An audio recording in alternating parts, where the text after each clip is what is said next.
Ancient books claim a pelican could resurrect its young with its own blood. This is the strange and secret world of medieval bestiaries. By the end of this journey, you will understand the hidden code that transformed ordinary animals into profound spiritual lessons. These were not simple picture books. They were cryptic guides to an entire worldview where a sleeping lion symbolized divine vigilance and a tiny ant taught eternal salvation. What secret truths were embedded in the story of a fireproof salamander? Why did artists hide jokes in the margins of these sacred texts? We are about to unlock a forgotten language where every creature, real and imagined, held a mirror to the human soul. What does it say about us when we see monsters as messengers? To understand their strange magic, we must first see these books for what they truly were. A medieval bestiary was not a field guide for a naturalist. It was a spiritual map drawn in the shapes of animals. Imagine holding a book where a simple drawing of an elephant was never just an elephant. Its very existence was a parable, a piece of a grand, divine puzzle. These volumes exploded in popularity across Europe between the 12th and 14th centuries, their pages filled with vibrant, often startling illustrations of creatures from the familiar to the fantastical. But their roots stretch back much further to an ancient Greek text known as the Physiologus, or the Naturalist. This early work laid down the foundational rule that would govern bestiaries for centuries. Every animal, every bird, every serpent had a dual nature. There was its physical form, which the books described with often charming inaccuracy. And then there was its spiritual significance, which was the entire point. So when a scribe meticulously painted a lion, he was not primarily concerned with the correct number of whiskers. He was capturing the idea of the lion as the king of beasts, a symbol of Christ himself, who is said to sleep with his eyes open, representing divine vigilance.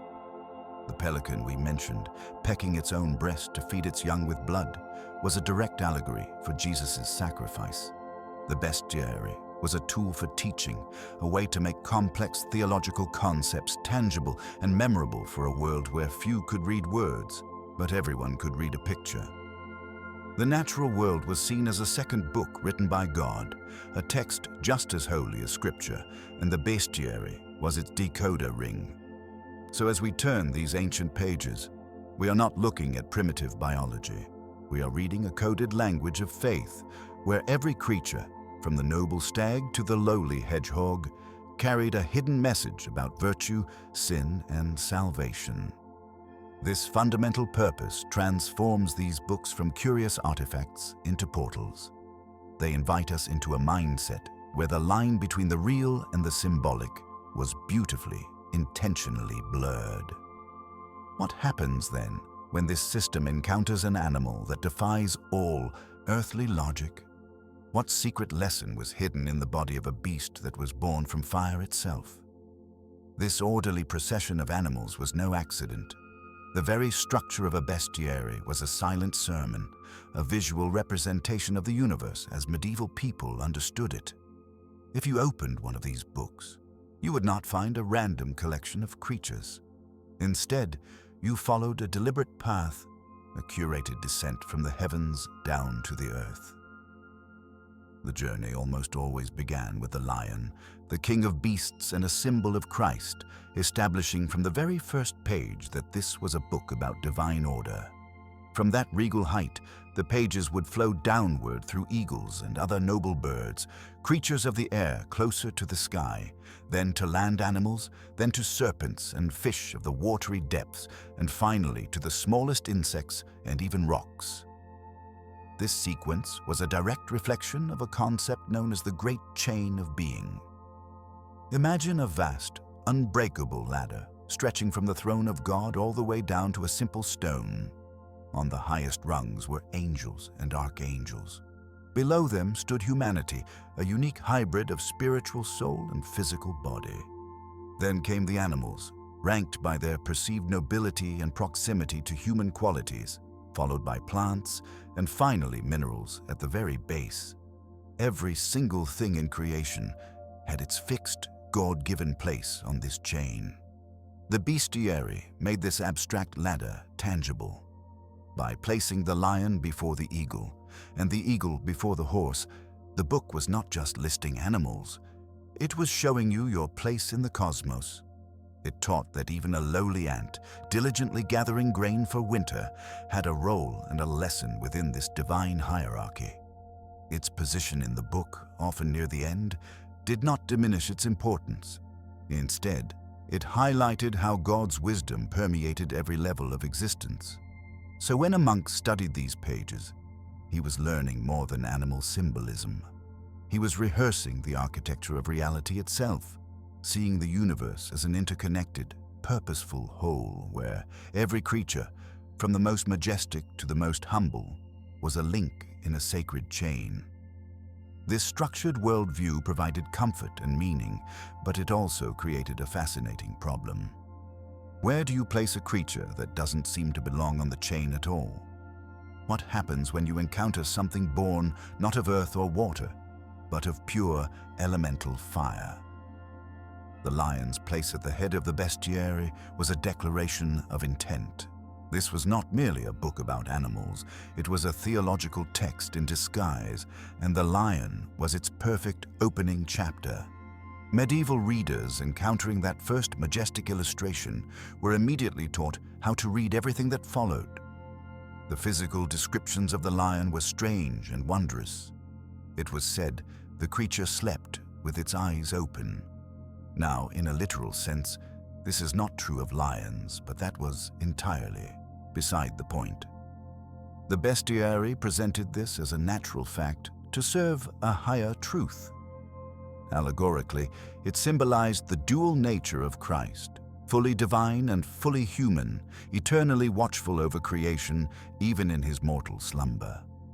This one detail transformed the animal from a predator of the savannah into a living emblem of divine vigilance. But the symbolism went deeper, into a story of death and rebirth. It was written that lion cubs were born dead, lifeless. Then, after 3 days, their father would breathe upon them and they would stir to life. Can you hear the echo? 3 days. A father's breath imparting life. This was not a subtle metaphor. It was a direct, breathtaking parallel to the central story of Christianity, the resurrection of Christ.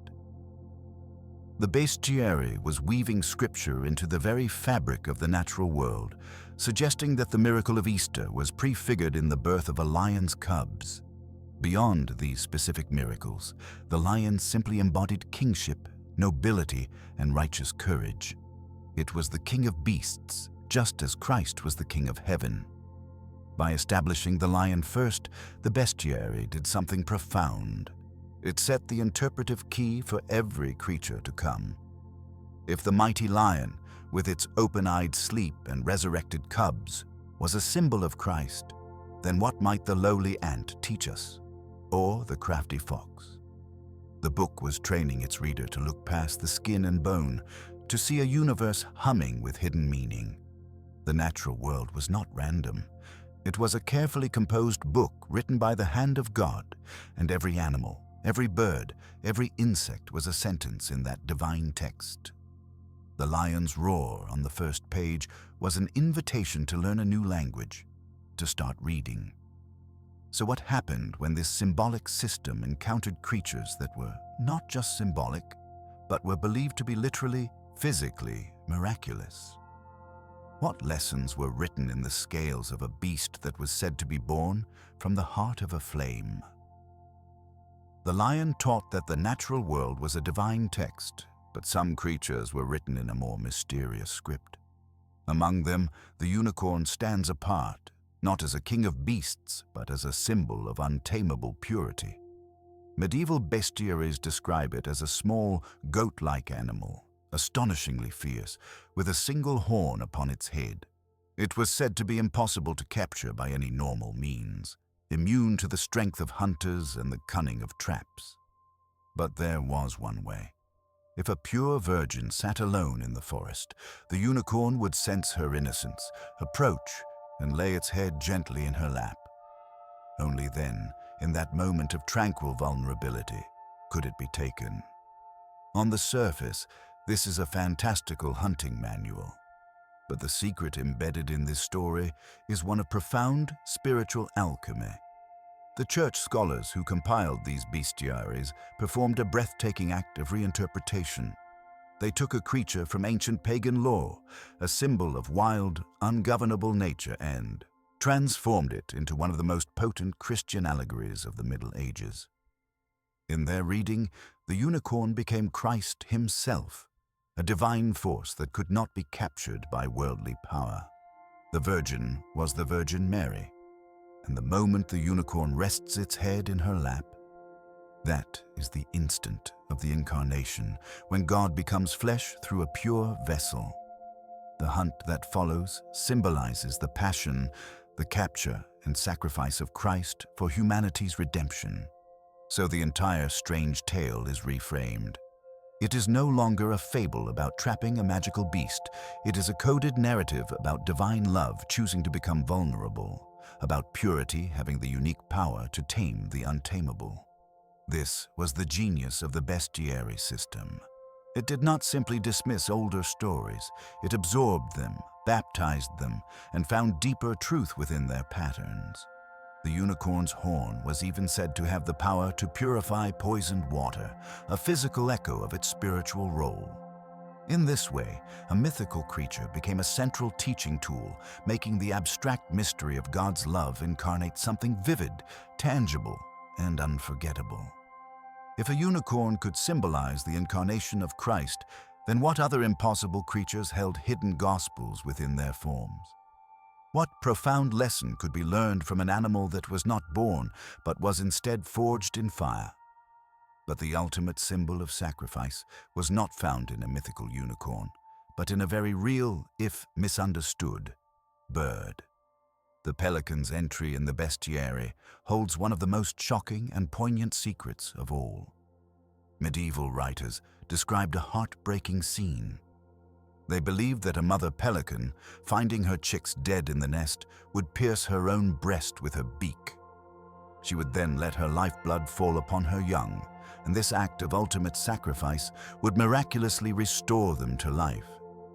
The visceral power of this image is overwhelming, a story of love so profound it defies death itself. For the medieval church, this became the most direct and potent natural symbol for the central mystery of their faith. The pelican was Christ on the cross, willingly shedding his blood to redeem a spiritually dead humanity. Her chicks were all of mankind, revived by a divine sacrifice. This symbolism did not stay confined to the pages of books. It bled out into the very stones and stained glass of churches across Europe. The image known as the pelican in her piety, the bird pecking her breast to feed her young with blood, became a ubiquitous sacred motif carved into choir stalls, painted on altarpieces, and woven into liturgical vestments. This secret reveals the core mechanism of the bestiary's power. It was not about factual accuracy. The natural history was often wildly wrong. But that was irrelevant. The goal was to take a concept as complex and abstract as atonement or divine grace and root it in a concrete, emotionally charged image that anyone could understand. For a populace that could not read Latin scripture, the story of the pelican made the theology of the Eucharist, the consumption of Christ's body and blood, immediate and unforgettable. It transformed a theological doctrine into a mother's love, making the sacred intimately accessible. The bestiary gave people a language of symbols that bypassed the intellect and spoke directly to the heart. So while scholars debated fine points of doctrine in universities, ordinary people could look at a carving in their local church and feel the meaning of sacrifice. But if these books were such powerful tools for teaching sacred truth, why would a pious scribe ever choose to fill their margins with grinning monsters and comical chaos? Yet for all its power, the pelican's story was one of sacrifice leading to life for others. The phoenix held a different secret, one of personal, cyclical renewal. This mythical bird, described as having radiant crimson and gold plumage, did not just symbolize resurrection. It performed it publicly and spectacularly. The bestiaries recount a mesmerizing ritual. When the phoenix felt its long life nearing its end, it would gather branches of fragrant spices like cinnamon and myrrh, building its own funeral pyre. Then, as the sun rose, it would fan its wings, igniting the pyre and allowing itself to be completely consumed by the sacred flames. From those ashes, after a period of 3 days, a new, young phoenix would emerge, ready to begin the cycle anew. The secret here is not subtle. The 3 days in the ashes are a direct, unmistakable echo of the 3 days Christ spent in the tomb. The self-immolation and glorious rebirth became a perfect natural allegory for the resurrection, but also for the promise offered to every faithful soul. This was the message of hope embedded in the framework of a natural history text. It told readers that death was not an end, but a transformation. That from the ashes of mortal life, something new and eternal could rise.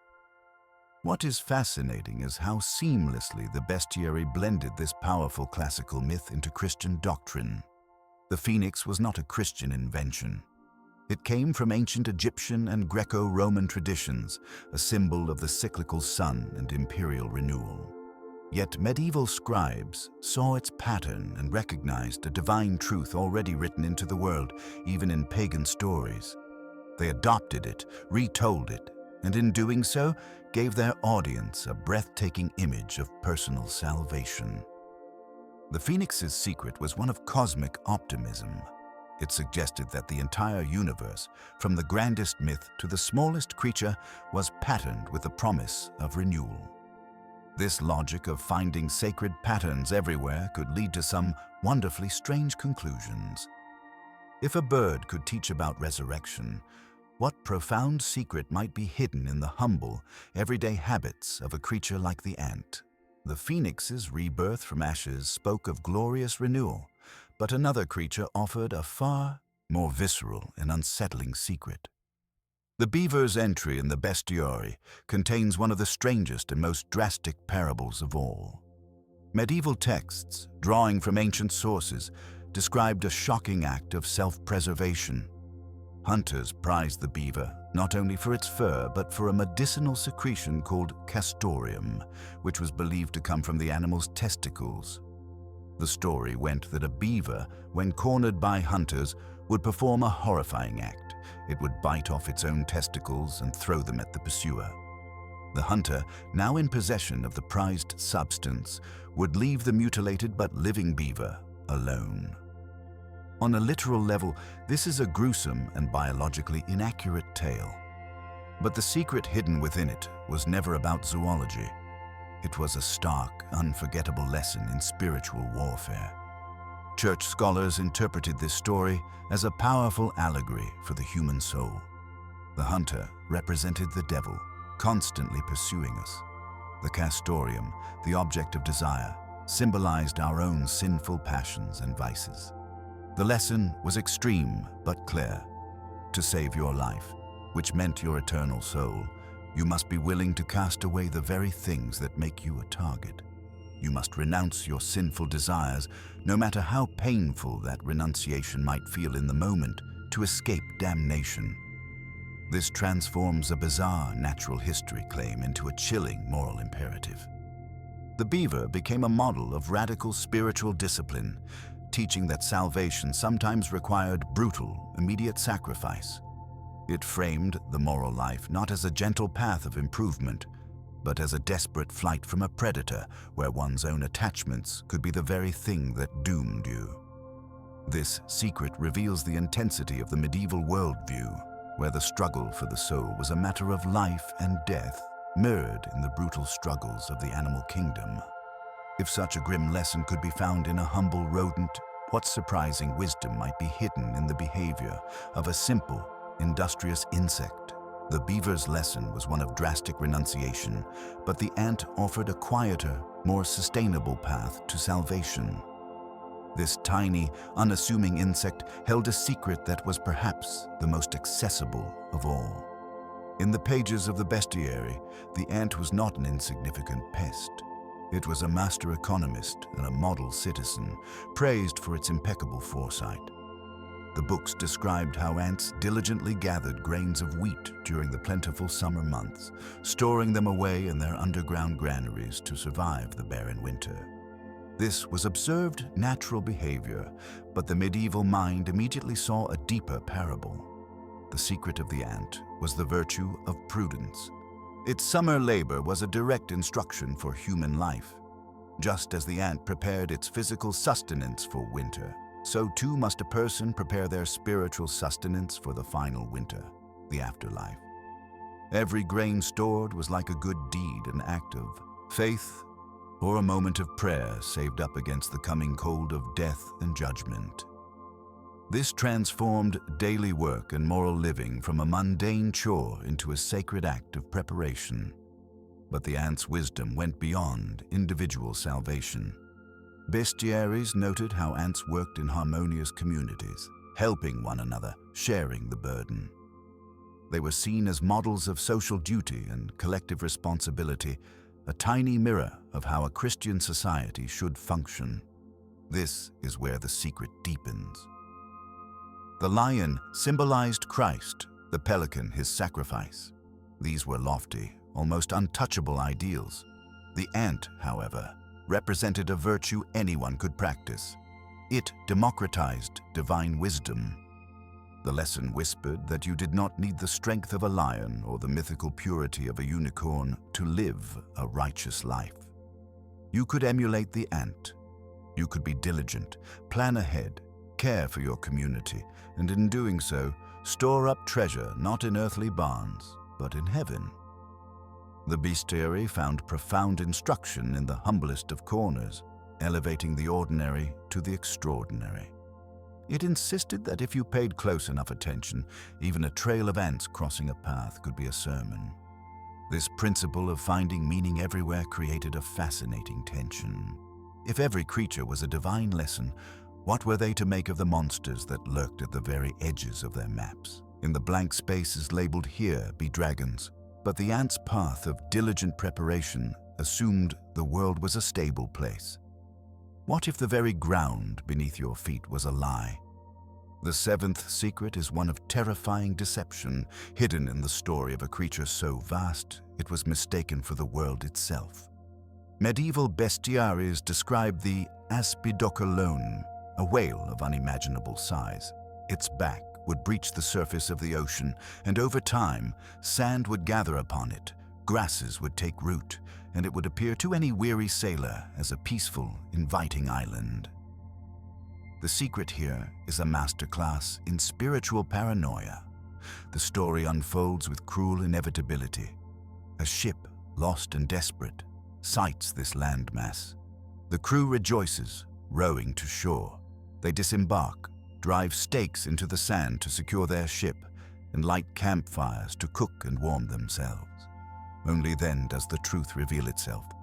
The heat of the fires penetrates the creature's hide. The great whale, startled and in pain, plunges into the depths of the sea, dragging the ship, the camp, and every sailor down into a watery grave. This was not a tale about marine biology. It was a stark, unforgettable allegory for the devil's work. The secret whispered by this entry is a warning about the nature of temptation.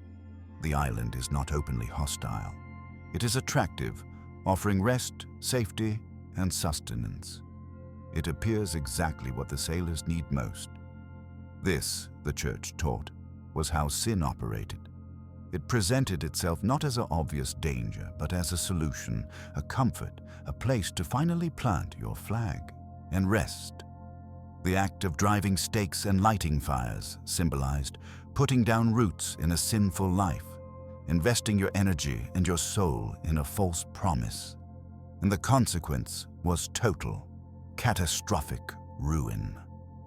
The whale's dive represented the sudden, devastating pull of damnation, once the true nature of the deception was felt.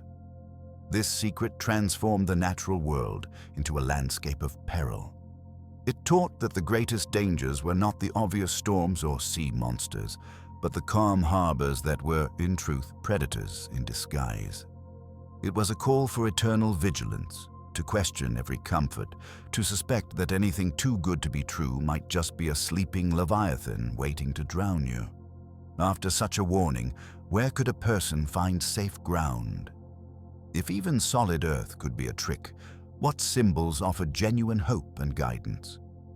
Yet the whale's deception was a danger of the deep. A far stranger mystery took root along the shoreline, born from a simple gap in human knowledge. The barnacle goose presented a puzzle that tangled nature, faith, and law into one bizarre knot.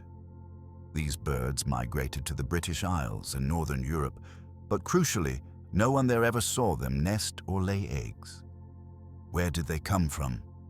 The human mind abhors a vacuum, and into that empty space, a breathtaking story grew. People observed goose-like birds near the water and also saw crustaceans called goose barnacles clinging to driftwood. The barnacles' feathery fronds, to an imaginative eye, resembled tiny, developing birds. The conclusion was irresistible. The geese must grow directly on the trees, sprouting from the wood or from the barnacles themselves, dropping into the water when mature to begin their lives. Medieval bestiaries solemnly recorded this as fact, complete with illustrations of small birds emerging from shells on a branch. The secret here is not one of moral allegory, but a raw glimpse into the medieval process of making sense of the world. This was proto-science in action, a theory built on observation, however flawed, and a desperate need to complete the picture. It perfectly demonstrates the bestiary's core method. When direct evidence was lacking, logic, legend, and symbolic thinking rushed in to create a coherent, if astonishing, narrative. This blurred the sacred great chain of being in a fascinating way. Was the barnacle goose an animal, a plant, or some miraculous hybrid of both? This was not just an academic debate. It had real-world consequences that touched everyday life. The Church's dietary laws forbade eating meat on certain fast days, but fish was permitted. So which was the barnacle goose? If it was born from a tree or a shellfish, was it essentially a fruit of the sea? This question was seriously debated by theologians and natural philosophers for centuries, with some communities, particularly in Ireland and Scotland, reportedly consuming the birds on fast days, considering them a type of fish. The legend's endurance reveals a profound truth about these texts. They were not static repositories of error. They were living documents of inquiry where folklore and observation constantly wrestled with the boundaries of the known world. The barnacle. Goose's secret is the secret of curiosity itself, of a mindset trying to map the edges of reality with the tools it had. And if the natural world could produce such baffling creatures, what did that mean for the ones that were openly, gloriously impossible? What role did the outright monsters play in this grand symbolic scheme? The barnacle goose was a puzzle born from observation, but some entries in the bestiary were pure, potent magic. Secret number 9 lies coiled in the earth, with a root shaped like a man and a scream that could kill. This is the mandrake, and its pages hold the scent of soil, sorcery, and ancient fear. Medieval texts describe it with a reverence bordering on terror. Its forked root bore an uncanny resemblance to a human form, a detail that alone marked it as a thing of power. But the true secret was in its harvest. To uproot a mandrake, the books warned, was to risk death. The plant would emit a piercing, supernatural scream as it was pulled from the ground, a sound so horrific it could shatter the mind or stop the heart of anyone who heard it. This was not a spiritual metaphor. It was presented as a literal, lethal fact. So how did one obtain such a dangerous prize? The bestiaries prescribed an elaborate and cruel ritual. A seeker would tie a hungry dog to the base of the plant with a long rope, then retreat to a safe distance. They would then toss a piece of meat just beyond the dog's reach. The dog, straining for the food, would pull the mandrake from the earth, absorbing the fatal scream and perishing in the handler's place. Only then could the now safe root be collected.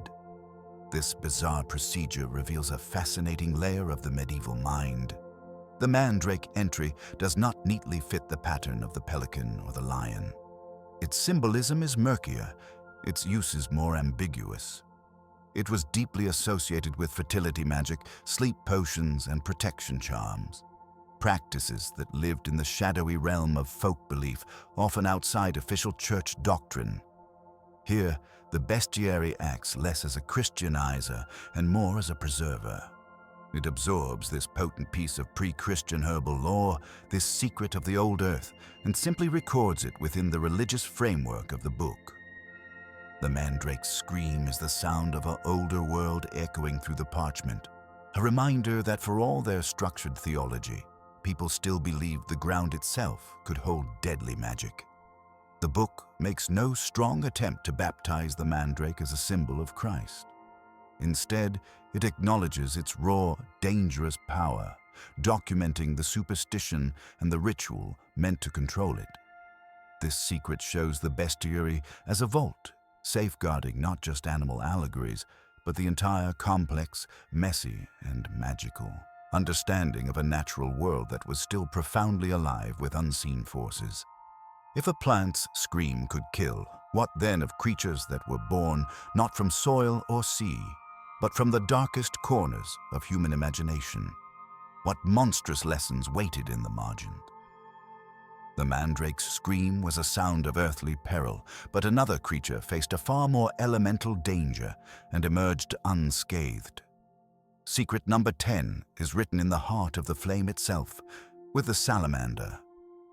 This small, lizard-like animal held a breathtaking claim in the pages of the bestiary. It was believed to be so profoundly cold-natured that it could not only survive fire, but extinguish it. Some accounts went further, stating the salamander actually lived within the flames, making its home in the furnace. On a literal level, this belief likely stemmed from a simple, startling observation. When damp logs were thrown on a fire, real salamanders hiding within the wood would sometimes scramble out, seemingly born from the blaze. From this moment of confusion, an entire legend crystallized. The secret of the salamander was one of miraculous immunity. It became the ultimate symbol of purity resisting corruption. Just as the creature could pass through fire unharmed, so too could a chaste soul resist the burning temptations of the flesh. It represented the faithful believer enduring the flames of persecution or tribulation, emerging not just alive, but purified. This symbolism was so potent, it bled into the material world. Medieval lore claimed that the salamander's skin could be woven into a cloth that was utterly fireproof. A napkin made from this miraculous material could be thrown into a fire and come out cleaner, bleached by the flames rather than consumed. This was not merely fantasy. It was a direct physical metaphor for a soul cleansed by ordeal. This entry perfectly showcases the bestiary's method as a cultural blender. The core observation came from classical naturalists like Pliny the Elder, whose encyclopedic work was revered for centuries.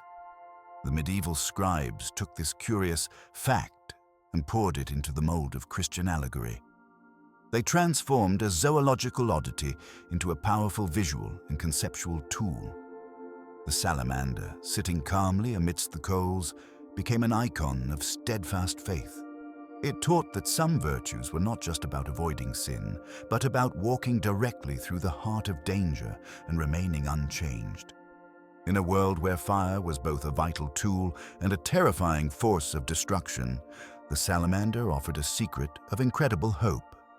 It suggested that with enough purity, with enough faith, one could become impervious to the very things that consumed others. This logic of miraculous survival leads us to a final, crucial question. If these books were such serious repositories of sacred truth, why would the monks who copied them fill the empty margins with grinning devils, battling snails, and monkeys playing the fiddle? La Poamati. Salamander's fireproof purity was a symbol of inner strength, but the elephant's secrets were built on a foundation of profound vulnerability. This colossal creature, known to most Europeans only through travelers' tales and artistic guesswork, became a canvas for some of the most elaborate and revealing allegories in the bestiary. Its very anatomy was a source of wonder and moral instruction. Scribes wrote that the elephant had no joints in its knees, a belief that transformed the animal into a living parable of inflexible virtue, unable to bend to sin. To sleep, it was said, the elephant had to lean its immense weight against a specially chosen tree. This mundane detail of its imagined biology became the centerpiece of a spiritual trap. Hunters, knowing this ritual, would secretly saw partway through the tree. When the elephant came to rest against it, the tree would snap, sending the giant crashing to the ground. With its supposedly jointless legs, it could not rise again, becoming helpless prey. The secret here is a masterful blend of observation and imagination. The story likely grew from seeing actual elephants resting against trees, combined with a misunderstanding of their thick, column-like legs. But in the bestiary, this was not a zoological error. It was a cautionary tale. The tree represented worldly attachment or false support. Leaning on it too fully, trusting in earthly things over divine strength, led to a catastrophic fall from grace and an inability to recover. Yet the elephant's most powerful secret was not its imagined weakness, but its celebrated virtue. Medieval authors, drawing on much older sources, described elephants as living in perfectly chaste pairs. A male and female elephant would mate only once in their long lives, for the sole purpose of procreation, and would never know desire again. They would even raise their single calf in a community, embodying marital fidelity and social harmony. In the eyes of the Church, this made them the perfect allegory for Adam and Eve in the Garden of Eden before the fall, innocent, sinless, and living in a state of natural, God-ordained purity. Their entire existence was a memory of a lost paradise. This symbolism culminated in a famous allegorical battle. The story goes that the elephant's great enemy is the dragon. When the dragon, a symbol of sin, wraps itself around the elephant's legs to trip it, the giant beast falls. But its mate, the embodiment of steadfast virtue, rushes to its aid. Together, they defeat the dragon, a tale representing the Church helping humanity overcome sin through faith and good works. The elephant's journey through the bestiary reveals a core mechanism of this medieval mindset. Here was an animal almost entirely unknown, a blank slate of colossal proportions. Its very mystery allowed scribes to project onto it the deepest narratives of their faith. The fall of man, the struggle against sin, the ideal of prelapsarian innocence. The creature's real biology was irrelevant. Its purpose was to make the abstract story of Genesis feel tangible and immediate, to show that even in the farthest corners of God's creation, the echo of Eden could still be heard. If the elephant could embody humanity's original innocence, what creature was chosen to represent its most cunning and persistent corruption? The elephant's innocence required a foe, and the bestiary provided the ultimate antagonist. The dragon's presence coils through these pages not as a mere monster, but as a necessary force, the shadow that gives light its meaning. Described as the largest of all serpents, often crowned with a crest, armed with wings, and breathing lethal fire or venom, the dragon was the physical embodiment of everything the medieval world feared. Its secret was its absolute, multifaceted symbolism. Primarily, it was the devil incarnate, the serpent from the Garden of Eden grown to apocalyptic proportions. It represented sin in its most consuming form and chaos threatening the divine order of the great chain of being. But a symbol is powerless without a story of its defeat, and the bestiary is filled with them. We see the dragon as the enemy of the elephant, that symbol of prelapsarian purity, trying to trip and corrupt it. We see it hunted by the panther, whose sweet breath was said to attract all other animals, a clear allegory for Christ drawing souls away from the devil's influence.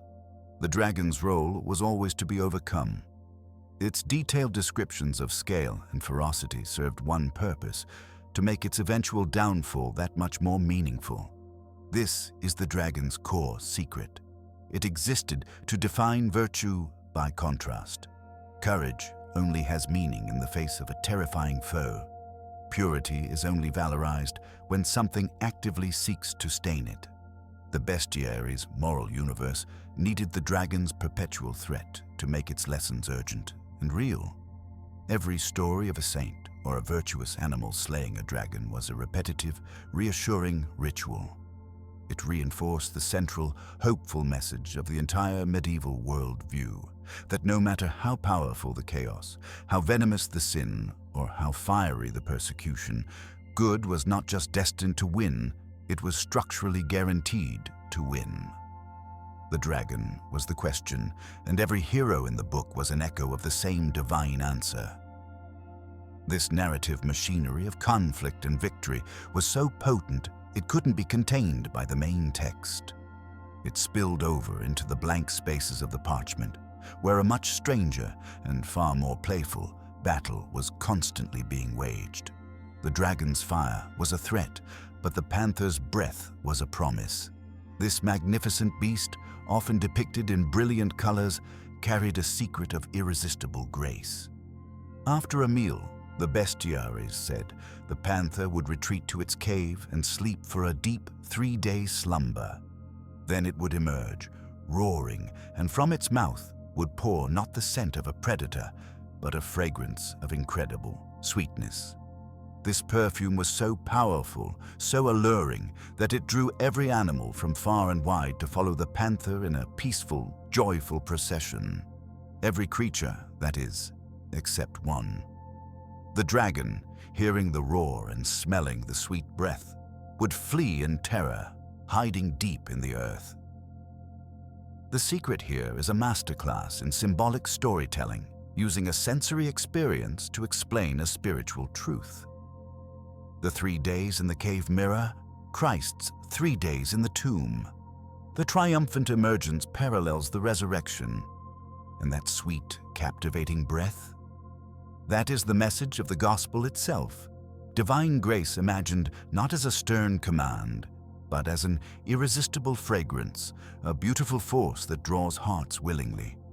It represents the idea that truth, when truly encountered, is not just correct.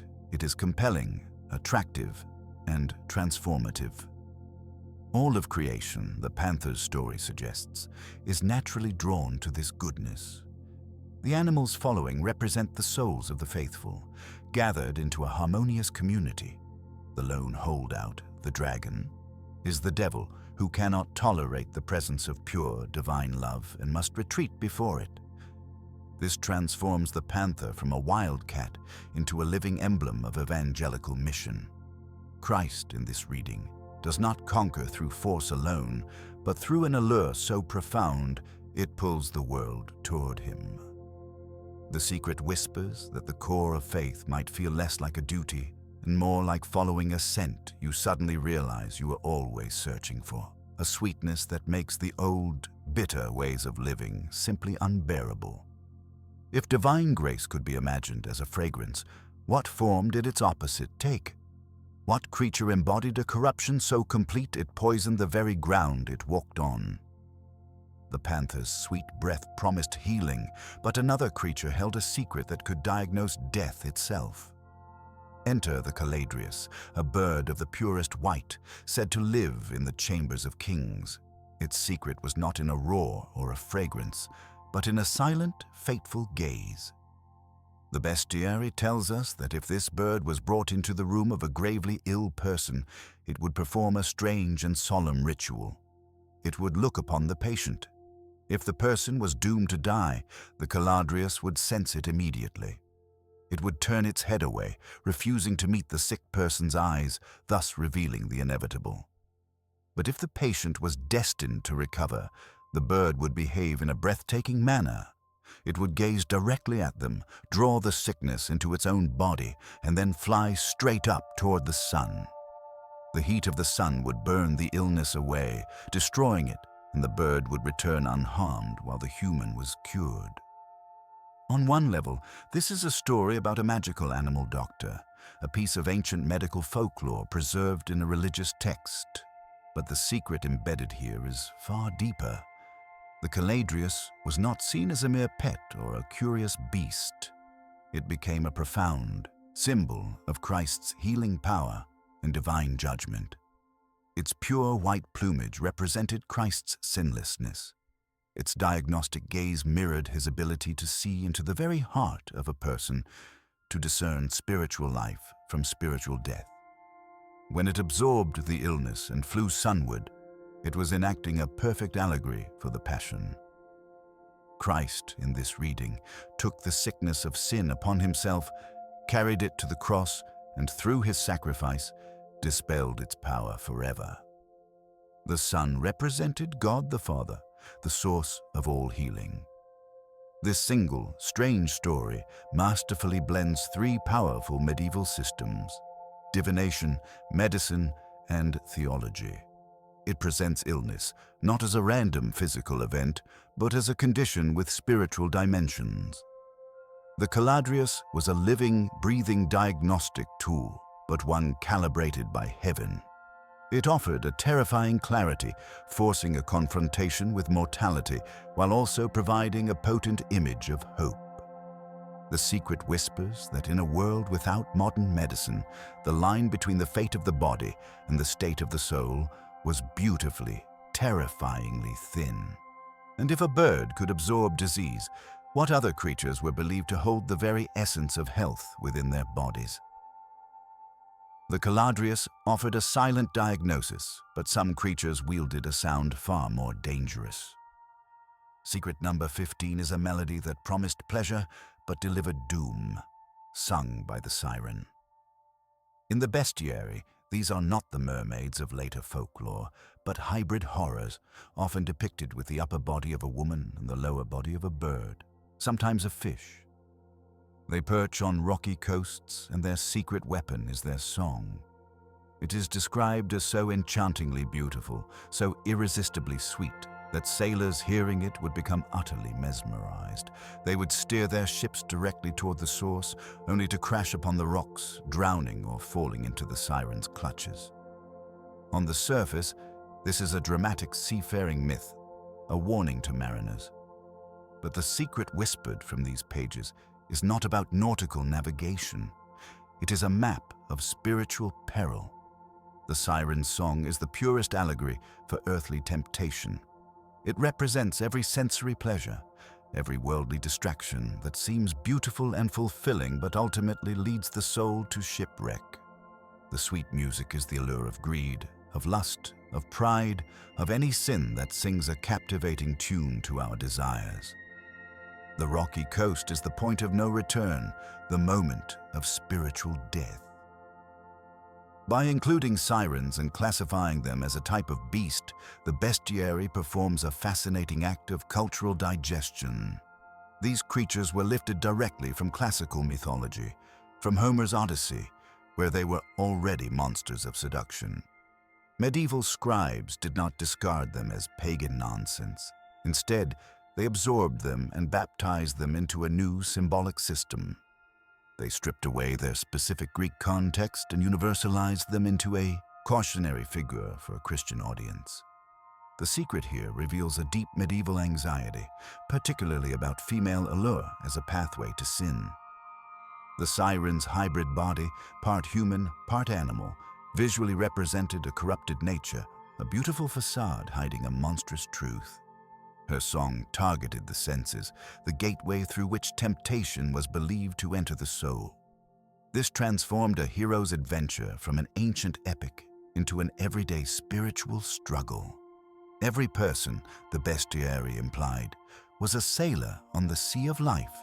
The siren's song was always drifting across the water, inviting you to abandon your course toward salvation for an immediate, beautiful, and fatal delight. The lesson was stark. To survive, you had to plug your ears with the wax of faith, tie yourself to the mast of Scripture, and sail resolutely past the beautiful danger. This moral framing turned classical monsters into essential actors within the Christian cosmos, their very existence proving the constant, seductive presence of evil. If the open sea held such perilous music, what monstrous silence waited in the deepest, darkest woods? The siren's song was a danger from without, but a far more insidious threat walked on four legs, wearing a mask of innocence. The fox holds the 16th secret, not of monstrous power, but of devastating cunning. In the bestiary, this creature is the ultimate trickster, a master of deception whose most famous strategy was a chilling performance. To hunt, the fox would find a patch of bare earth, roll in the dirt, and lie perfectly still, holding its breath until it appeared utterly lifeless. Ravens or other carrion birds, seeing what looked like a free meal, would descend. The moment they came within reach, the dead fox would spring to life, catching its unsuspecting prey. On a purely practical level, this is a clever hunting tactic. But for the medieval scribe, it was a terrifying blueprint for spiritual sabotage. The secret whispered by this entry is a warning about the devil's own methods. The fox's feigned death was seen as a direct allegory for hypocrisy, for the false renunciation of the world. Just as the fox pretended to be dead to lure the birds, so too could the devil, or any human agent of evil, pretend to be pious, humble, or morally dead to the temptations of the flesh. This false holiness was the ultimate trap for the righteous. A monk or a devout believer, seeing someone who appeared to have conquered sin, might draw close to learn from them, only to be ensnared by hidden corruption. The fox represented the sin that wears a saint's face. This transforms everyday animal behavior into a profound lesson in vigilance. It taught that in a society where spiritual status was paramount and outward signs of piety were highly valued, the most dangerous corruption might not roar like a dragon. It might lie quietly in the dirt, waiting for your trust. The bestiary was training its readers to look beyond appearances, to scrutinize even seemingly virtuous behavior for the subtle twitch of a hidden agenda. The fox's secret made the natural world a school for discernment, where observing a predator's trick could save your soul from a far more clever hunter. If a creature's cleverness could symbolize such deep deceit, what then of the creatures that seemed to have no cleverness at all, whose very existence was a puzzle written in stone and leaf? The fox's deceit required a stage, but the hedgehog's strategy was a quiet, methodical harvest. This small, spiny creature carried the 17th secret, one of practical cunning and surprising duality. Medieval bestiaries describe a charmingly peculiar scene. As the story goes, a hedgehog would approach a grapevine, climb its trunk, and deliberately shake the branches. Ripe fruit would tumble to the ground. Then, the clever animal would roll over the fallen grapes, impaling them on its sharp spines. Laden with its bounty, it would then trundle back to its burrow, providing a feast for its young. On one level, this was a straightforward, even admirable lesson. The hedgehog was a model of foresight and diligent provision, a furry exemplar of the same prudence taught by the ant. It represented the virtuous head of a household, working cleverly and tirelessly to gather resources and ensure the security of its family. Its spines, tools for defense, became tools for harvest, showing how natural gifts could be used for nurturing as well as protection. This interpretation painted the hedgehog in a warm, almost heroic light, a tiny planner ensuring future comfort. But the secret deepens in the shadows of monastic interpretation. Some scribes and theologians saw the very same behavior through a darker lens. In their reading, The grapevine represented the church, and the succulent grapes were the sweet fruits of spiritual grace, good works, and divine knowledge. The hedgehog, climbing and shaking the vine, then became a symbol of the devil or of heretics, stealing these holy fruits for their own selfish ends, carrying away truths they were not entitled to. Its spines, in this view, were not tools, but weapons of theft. This stark duality is profoundly revealing. It shows the bestiary was not a rigid, closed text with a single authorized meaning for every entry. It was a living, flexible teaching tool, a catalyst for discussion within the monastery walls. A teacher could use the hedgehog to preach a sermon on domestic responsibility to lay people. Another, speaking to novices about theological vigilance, could use the same image to warn against subtle spiritual theft. The creature's single reported behavior became a mirror, reflecting back the lesson the teacher needed to impart. This flexibility was the genius of the symbolic system. It allowed the natural world to remain an endless source of parable, capable of addressing multiple layers of human experience, from the earthy concerns of family and harvest to the lofty anxieties of heresy and salvation. The hedgehog's secret is that in the medieval mind, even the most mundane act in nature was thick with potential meaning, waiting for the interpreter's eye to give it final shape. If a humble hedgehog could embody both a prudent father and a cunning thief, what then are we to make of the creatures that were not animals at all, but jokes and nightmares doodled freely in the margins of these sacred pages? The hedgehog's spiny harvest could be seen as prudence or theft, but one creature's defense left no room for such ambiguity. The 18th secret belongs to the bonacon, a beast whose strategy turned the very concept of animal nobility on its head. Medieval manuscripts describe a creature with the body of a bull, but its horns curl inward, rendering them completely useless for goring or defense. This physical deficiency, however, is more than compensated for. When threatened, the bonacon does not charge. Instead, it releases a torrent of burning dung, expelling it over such a wide area that it scorches the land and drives away any pursuer with its fiery, foul barrage. On the surface, this is pure, unadulterated comedy, a moment of grotesque slapstick preserved in a sacred text. It is impossible to imagine a monk copying this passage without at least a suppressed chuckle. But even here, in this most absurd of entries, the medieval mind sought a lesson. Some scholars suggest it could be read as an allegory for unconventional defense, a warning that even the weak or ill-equipped possess surprising, if base, resources. It might symbolize the unexpected potency of our lowest instincts when we feel cornered. Yet the most enduring secret of the bonacon is simpler and more revealing. Its presence showcases the bestiary's incredible range as a genre. This was not a dry theological textbook.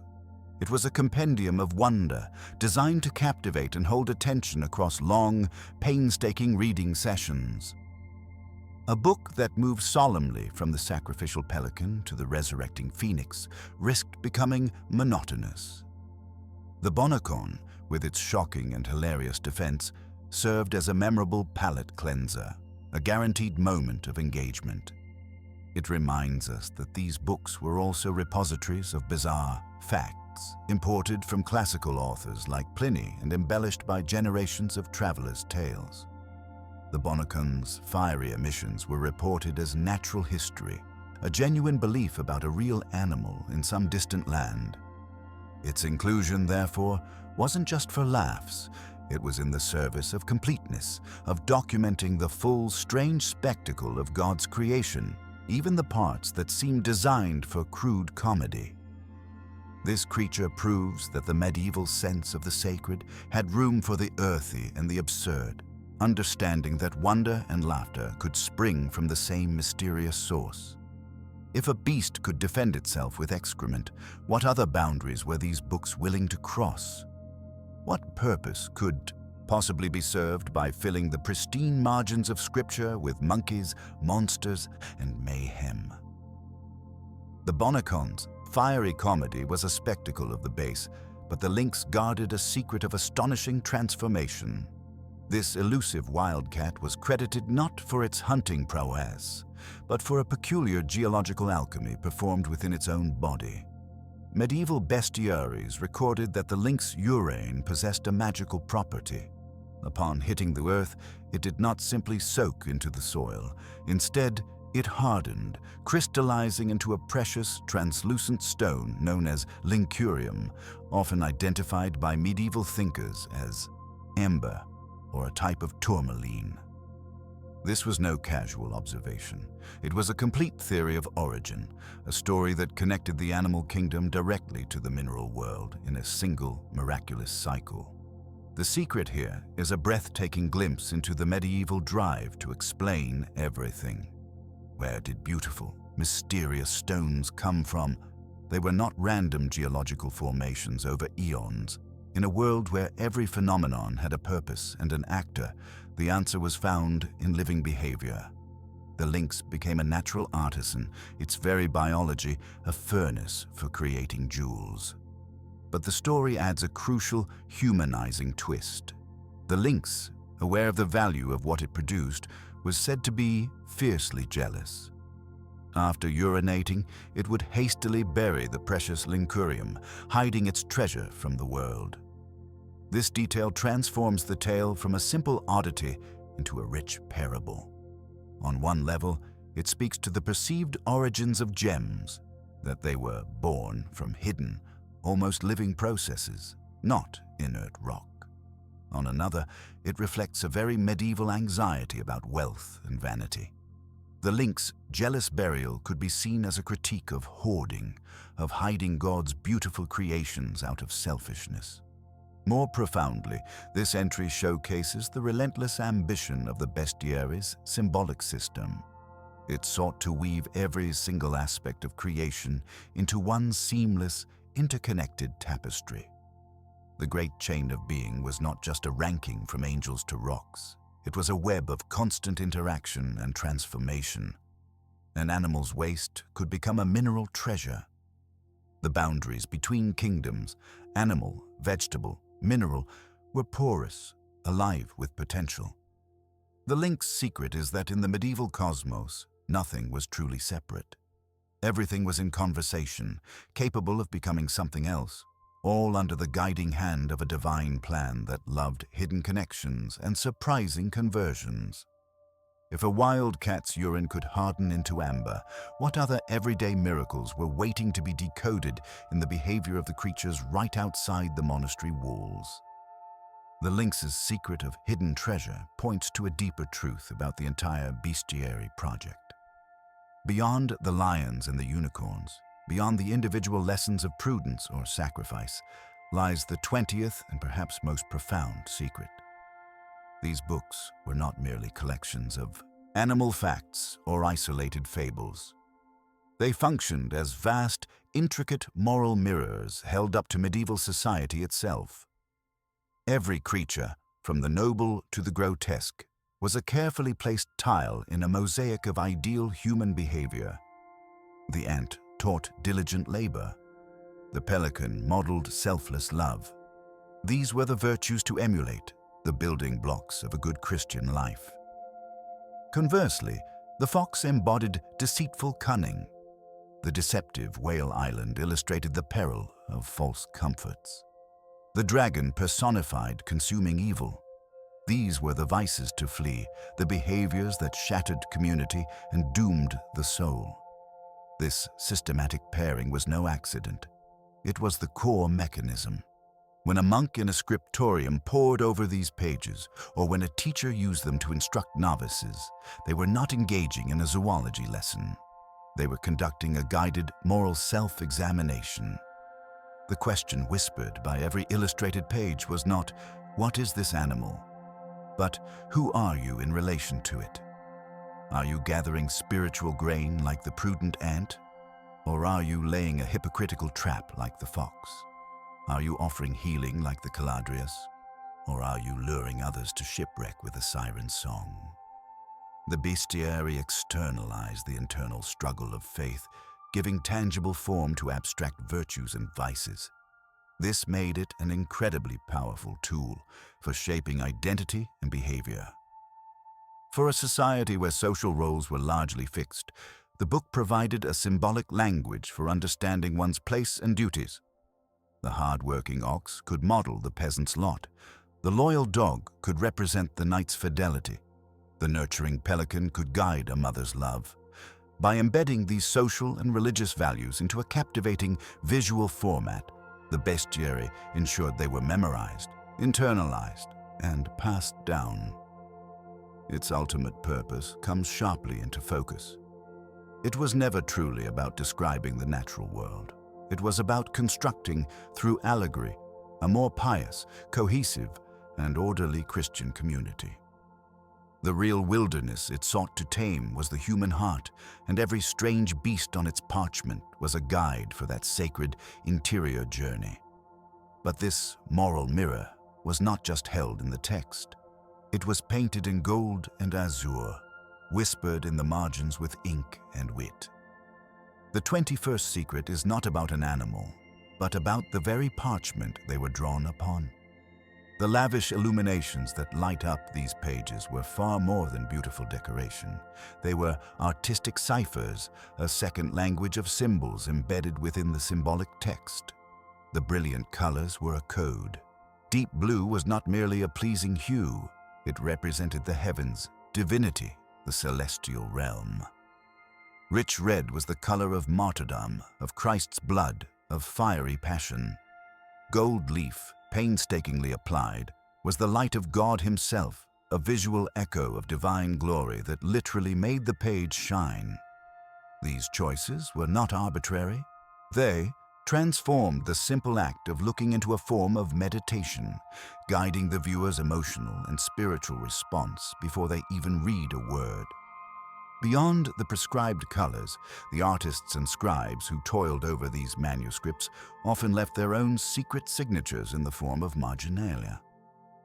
Scrolling along the edges of solemn text, you find a bizarre carnival of creatures known as drolleries. Here, a rabbit in armor jousts with a snail. A monkey plays the lute, while a fox preaches to a congregation of geese. Grotesque hybrid beasts, part man, part fish, part foliage, twist and grimace. These whimsical, often subversive figures were the inside jokes and hidden commentary of the medieval scriptorium. Their purpose remains debated. Were they simply playful releases from the intense, holy labor of copying? Were they moral warnings in disguise, showing the folly of a world turned upside down? Or were they subtle acts of rebellion, a way for the artist to inject a bit of chaotic, earthly humor into a rigidly ordered sacred text? Their very presence is a secret. It reveals that the creation of a bestiary was not a sterile, mechanical process. It was a human endeavor, filled with the same mix of devotion, boredom, and creativity that defines any long project. The drolleries whisper that even in the most devout spaces, the medieval mind had a vibrant, quirky, and slightly rebellious sense of play. Analyzing this layer of art unlocks a crucial truth. The bestiary was not a monolithic, finished doctrine. It was a living collaboration. The theologian provided the allegorical text. The scribe copied it with careful pen strokes. But the illustrator, with brush and pigment, added a final, potent layer of interpretation. They decided how ferocious the lion looked, how sorrowful the pelican's eyes were, how tempting the siren's song appeared. In the margins, they could quietly question, parody, or enrich the central message. This means that every surviving bestiary is unique, not just in its selection of beasts, but in the visual secrets its artists chose to hide in plain sight. The page becomes a dialogue between prescribed meaning and personal expression, between heavenly order and earthly chaos. To truly read these books, you must learn to read the art as intently as the words, for in the gleam of gold and the grin of a marginal monster, another whole dimension of the medieval world comes to life. The vibrant creatures of the bestiary did not remain trapped in parchment. Their most enduring secret is how they escaped the monastery walls and marched onto the battlefield, sewn onto banners and etched into shields. This is the secret of heraldry, where the spiritual language of animals became the visual vocabulary of power and identity. When a knight rode into battle, his surcoat and shield were not merely colorful decorations. They were a declaration, a silent sermon about who he was and what he stood for, and the sermon's text was written in the psalm, "Beasts of the Bestiary." The lion, king of beasts and symbol of Christ's vigilance, became the ultimate emblem of royal courage and authority. You see it on the arms of kings and noble houses across Europe, a statement of divinely sanctioned strength. The pelican, in her piety, that symbol of sacred sacrifice, appeared on the crests of families who wished to proclaim their piety or a history of service to the church. Even mythical creatures from the bestiaries' pages found a home in this new symbolic arena. The griffin, with the body of a lion and the head and wings of an eagle, was a hybrid guardian from ancient law. In heraldry, it came to represent vigilance and military prowess, a perfect symbol for a warrior lineage.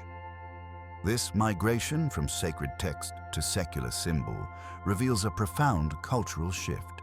The allegorical meanings curated by monks for spiritual instruction were now being appropriated by the nobility to craft their public image. A family coat of arms was a form of mass communication in an age of low literacy. By placing a specific beast on their shield, they were borrowing its entire story, its entire moral weight, and claiming it as their own inherited virtue. It was a secret code of aspiration, worn on the sleeve. When you saw a golden lion rampant on a red field, you were not just seeing a predator. You were seeing courage, nobility, and a claim to righteous authority, all concepts drilled into the medieval mind by the bestiary. This visual language spread beyond the battlefield. These heraldic beasts were carved into the stone of castles, woven into tapestries in great halls, and stamped onto official seals. They became architectural ghosts of the bestiary, staring down from gatehouses and fireplace mantels. The secret here is one of cultural digestion. The medieval aristocracy, often educated by the same church that produced the bestiaries, understood this symbolic code perfectly. They used it to legitimize their power, connecting their earthly lineage to the divine order illustrated in those holy books. A shield bearing a pelican subtly argued that the family's sacrifices for king and country mirrored Christ's sacrifice for humanity. A banner with a griffin claimed the family stood as eternal guardians of the realm. The bestiaries' animals, once lessons for the soul, had become the proud badges of dynasty and dominion, proving that the most potent symbols are those that can serve both God and crown. Those heraldic lions and griffins proclaimed a fixed symbolic order, but within the very books that birthed them, a quieter, more restless secret was stirring. The bestiary's ultimate purpose was spiritual, yet by its very nature, it laid the hidden groundwork for a completely different way of seeing the world. These theological texts, filled with allegory and miracle, secretly nurtured the first fragile seeds of scientific inquiry. How could this be? The answer lies in a simple, revolutionary act, the act of looking. To create a bestiary, a scribe had to observe, to catalogue, and to describe. He had to note what a creature looked like, where it was said to live, and how it behaved. This process, however filtered through myth and moralizing, was a form of data collection. It created a framework, a belief that the natural world was worth documenting in its entirety. Think of it this way. You cannot begin to correct a map until you first have a map, however fantastical its coastlines may be. The bestiary was that first, flawed but essential map. It gathered centuries of knowledge, from Aristotle and Pliny the Elder to travelers' tales and local folklore, and preserved it between two covers. This preservation was its crucial, unscientific gift. When later thinkers like the 13th century encyclopedist Albertus Magnus began their own work, they did not start from nothing. They started from the bestiary. They had its descriptions in front of them. Albertus, a theologian and natural philosopher, would read about the lion sleeping with open eyes or the self-castrating beaver, and he would do something new. He would question it. He would compare it to other accounts, or even to personal observation where possible. He began the slow, painstaking work of separating observed fact from symbolic fiction. The bestiary gave him something to push against, a baseline of supposed knowledge that demanded verification. This is the secret bridge. These books created a shared vocabulary and a shared set of questions about the natural world. They established that creatures could be categorized, compared, and studied. The relentless drive to find a moral for every animal, ironically, fostered a relentless curiosity about every animal. The desire to see God's hand in nature would, over centuries, gently transform into a desire to understand nature's own hand. So while a medieval monk saw a pelican and thought of sacrifice, a Renaissance scholar would look at the same bird and start to question the anatomy of its beak and pouch.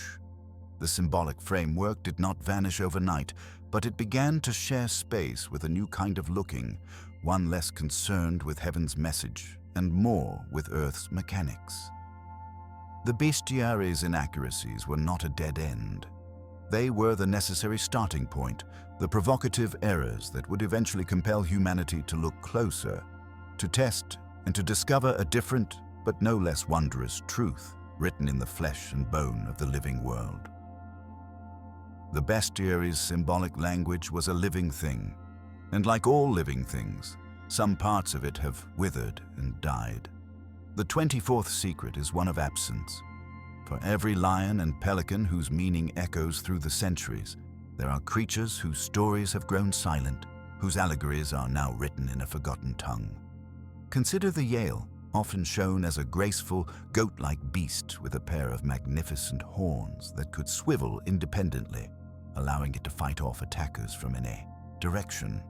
Or the Lucrota, described as having the body of a badger, the head and neck of a horse, and a bone in its mouth instead of teeth, capable of mimicking human speech. These were not scribal doodles. They were serious entries, carrying weight and meaning for the people who painted them and studied them. Yet today, their specific lessons are largely lost. What precise virtue did the Yale's swiveling horns represent? Was it a symbol of spiritual adaptability, of defending faith on all fronts? Was the talking Lucrota a warning against deceptive rhetoric, or a marvel of God's creative whimsy? The manuscripts give us the image, but the key to its code has crumbled. This incompleteness is the final, haunting secret of the bestiaries. They are not perfect, sealed treasure chests of meaning. They are palimpsests, parchments where older writing has been scraped away to make room for new text, but where faint, ghostly traces of the original still linger beneath the surface. Layers of interpretation, nuance, and local understanding have been worn thin by the relentless abrasion of time. When we look at a Yale now, we see a curious monster. A medieval monk saw a sermon. The gap between those two views is a chasm of lost context. Studying these books, then, becomes an act of profound historical detective work. It is not enough to simply translate the Latin text that says a Lucrota mimics speech. We must become detectives of culture, trying to reconstruct the mental world of the audience. We have to ask, what would a 13th century novice have felt when he saw that image? What joke might a master have made about it? What fear or hope did it trigger in a world where the boundaries between animal, human, and demon were so fluid? This detective work requires piecing together clues from sermons, from other art, from marginal notes scribbled in other books. It means accepting that some secrets are permanently sealed. And in that acceptance, we find a deeper, more human truth about the past.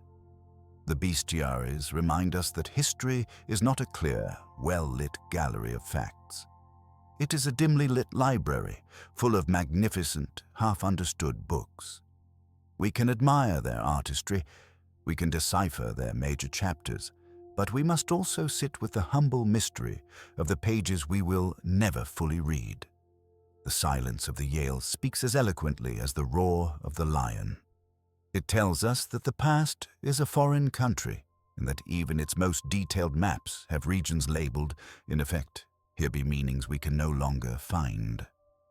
The ultimate secret hidden in these books is not a single creature or a coded message. It is the window they open into an entire way of being.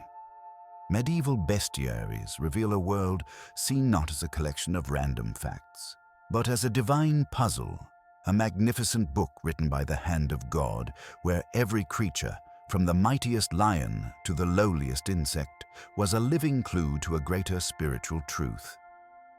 They show us a mindset that did not separate the scientific from the sacred, the real from the symbolic. In that unified vision, a pelican's imagined sacrifice and an ant's real diligence were part of the same holy text, teaching lessons about love, duty, and salvation. These pages are a vibrant tapestry woven from the deepest threads of the medieval mind. They capture its profound creativity, spinning unicorns from ancient myths and whales from sailors' fears. They echo its palpable fears of sin lurking like a fox in the dirt or temptation singing like a siren from the rocks. They resonate with its fervent hopes for resurrection like the phoenix and healing like the caladrius. Above all, they pulse with a relentless moral fervor, a desperate need to find a lesson in every leaf and a warning in every wing beat. This was not childlike fantasy. It was a serious, sophisticated attempt by brilliant and devout people to map the mysteries of God's creation and to cement humanity's fragile, precious place within that sacred order. Their legacy did not vanish with the Middle Ages. It simply changed shape, flowing into the bedrock of our culture. You can see it in the heraldic lions guarding old city gates, in the pelican carved on a hospital crest, in the very idea of a sly fox or a wise owl in our stories. The symbolic language they perfected still whispers in our art, our literature, and our collective imagination. These books teach us that humans are, and have always been, meaning-making creatures. We look at the natural world and cannot help but see our own reflections, our fears, our virtues, our deepest questions about life and death, staring back at us from the eyes of beasts. So the next time you see a symbol in an old painting or hear an animal in a fable, remember the bestiaries. You are hearing a distant echo of a time when the world was alive with hidden messages and every creature had a secret to tell. Which of these fantastic beasts captures your imagination the most? Is it the self-sacrificing pelican, the mysterious unicorn, or the comical, fiery bonicorn? Share your thoughts in the comments below. And if you enjoyed this journey into a world where animals held the keys to heaven, be sure to subscribe for more explorations into history's greatest mysteries.